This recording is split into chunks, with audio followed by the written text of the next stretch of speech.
Right, technique number 4 to making sure that you ace your exams is to be able to cope with and manage exam stress and anxiety. And before I go into a couple of techniques to deal with this, I actually just want to make sure that you really understand that this is something I personally have struggled with and something that I absolutely know is a problem.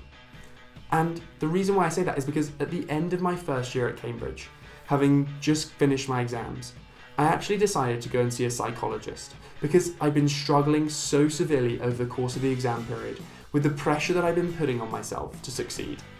So I get you guys, I promise that I know exactly how it feels throughout that exam period to be under stress and to feel anxious. However, when I went to see this psychologist, I learned a few really valuable techniques that I want to share with you right now.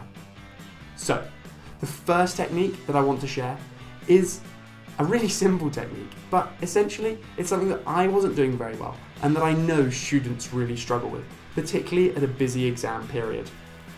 It's to have downtime as downtime. So while I'll talk about the importance of studying effectively, studying efficiently and studying hard, actually the most important thing is that aside from that, you have time to yourself to let your mind escape totally from the stress and pressure of that period and to do something that you enjoy that allows you to escape into a whole nother world away from exam pressure. And so, a couple of ways you can do that. First of all, I really strongly recommend that throughout the exam period you're doing some form of exercise. That could be team sport, a great way to socialise as well as do exercise, or it could be going for runs. I know that I personally like to do both throughout the exam period, or it could be incorporating a little bit of mindfulness into your daily routine. So, for example, I personally now, throughout the exam period, or whenever I'm walking somewhere, just switch off everything, not look at my phone, and focus either on the sounds that I can hear around me, just allowing my mind totally to switch off and focusing just on those sounds, or I'll feel the feeling of the bottom of my foot against the tarmac and feel that feeling really intensely and focus on that feeling. And these little mindfulness techniques might seem silly, but essentially it's just about allowing your mind a little bit of time every day to switch off completely from exams and to just diffuse that pressure that you've got pending over you. And then the second technique that I really strongly recommend is to question yourself.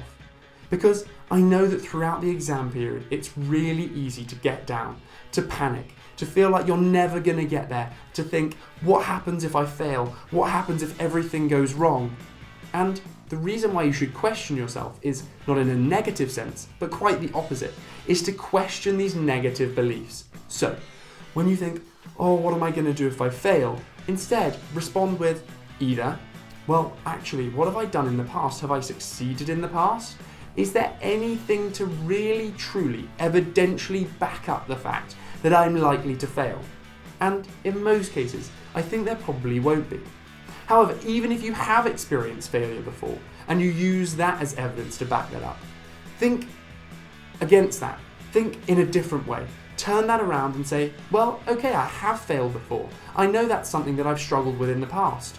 However, and that's the big bit, is the however, what am I going to do about it? Well, actually, this time, I'm studying in this way, this much more effectively. I'm taking breaks to allow myself to do this. I'm doing this differently from last time, this differently from last. You see, so you can build up a positive picture.